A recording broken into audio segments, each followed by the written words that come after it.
기업들 함께 분석해 볼까요? 오늘의 이런 기업도 이슈 시간에는요. 경기 방어주, 그러면 이제 끝난 걸까? 우리는 기술주를 봐야 하나? 라는 주제로 함께 이야기해 보도록 하겠습니다. 오늘은요. 경기 동향 풍향계라는 별명이 있는 미국의 물류업체 페덱스에 대해서 함께 알아보려고 하는데요.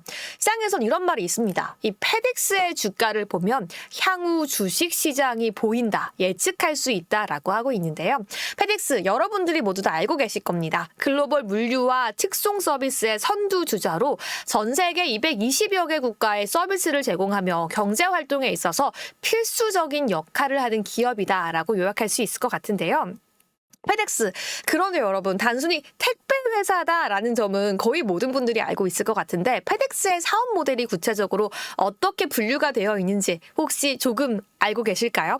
페덱스는요, 크게 4가지의 사업 부서를 가지고 있는데요. 첫 번째, 페덱스 익스프레스. 이 세계 최대의 익스프레스 운송 회사로 글로벌적으로 확정 배송 서비스를 제공하는 사업부고요. 페덱스 그라운드, 미국 내 북미에서만 한국의 대한통운처럼 지상 배송 서비스를 제공하는 서비스도 갖고 있습니다.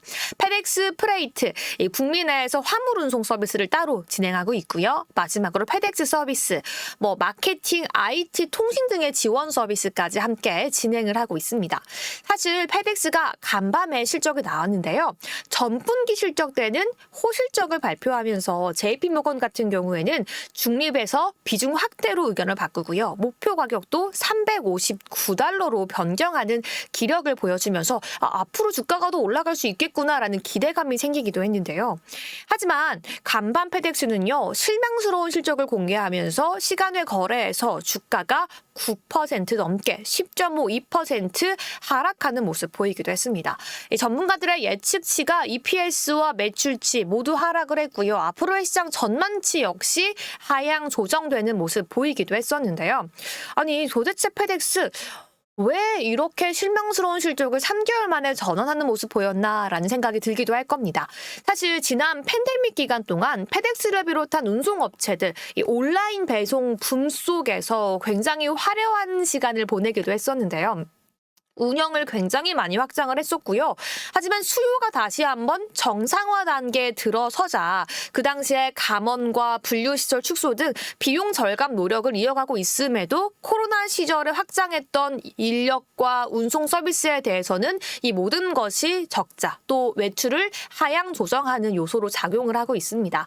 페덱스가 계속해서 지속적인 비용 절감 노력을 하고 있고 수익성 높은 서비스 위주로 사업을 더 늘려나가려고 하고 있지만 아직은 운송 서비스에 대한 수요 정상화로 인한 이 충격을 상쇄하지 못하고 있다는 게 현재 아쉽다라는 전문가들의 의견인 거죠. 무엇보다 페덱스의 이 원가와 운영 비용을 조금 뜯어본다라면 원가보다는 판관비라고는 얘기하죠. 운영 비용이 조금 더 높은 회사다라고 볼 수 있을 것 같아요. 그러면 이 판관비에 뭐가 포함되냐라고 한다면요. 직원들의 월급이 가장 크게 들어가고요. 복지비. 이게 가장 큰 회사다라고 볼 수 있을 것 같아요. 그 다음엔 비행기, 화물차 구입비, 렌탈비, 연료비 등이 있는데요. 페덱스의 향후 주가 상방에 대해서 예측을 해보자면 2배, 3배 뛸 수 있는 종목은 아니지만 시장이 하락할 때 경기 방어주로서 충분히 매력적으로 볼 수 있는 회사고요. 추가적으로 만약에 페덱스가 더 높은 주가 상승을 기대하기 위해서는 물류 자동화, 로봇화라는 키워드가 붙는다라면 페덱스가 더 큰 주가 상승을 보여줄 수 있을 것이다. 추가적으로 유가의 하락 역시 페덱스의 긍정적인 소식일 것이다 라고 저희가 예측해 볼 수 있을 것 같습니다.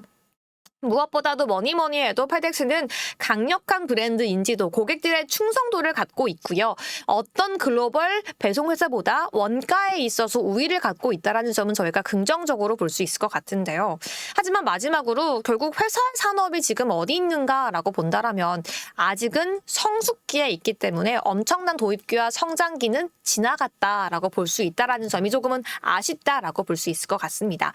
국내 상장한 대한통운, 한진통운도 매출의 정체를 보여주고 있기 때문에 미국에서도 페덱스의 입지와 페덱스의 이미지는 비슷하다라고 볼 수 있는 거죠. 여러분들 현 시점에서 과연 오늘부터 상승하기 시작했던 기술주와 반도체주를 보고 싶으신지 아니면 다시 한번 또 시장이 이 상승세를 중단할 것이다 라고 생각하신다면 오늘은 하락했지만 지금을 저점 매수 기회로 잡아서 경기 방어주를 또 한 번 매수하고 싶으신지 고민이 필요한 시점인 것 같습니다. 여기까지 오늘 매일경제 아메리카 리포트 브리핑 마무리해 보도록 하겠고요. 과연 오늘 시장 저희가 어떻게 전략 세워봐야 할지 지금 바로 함께 떠나보시죠.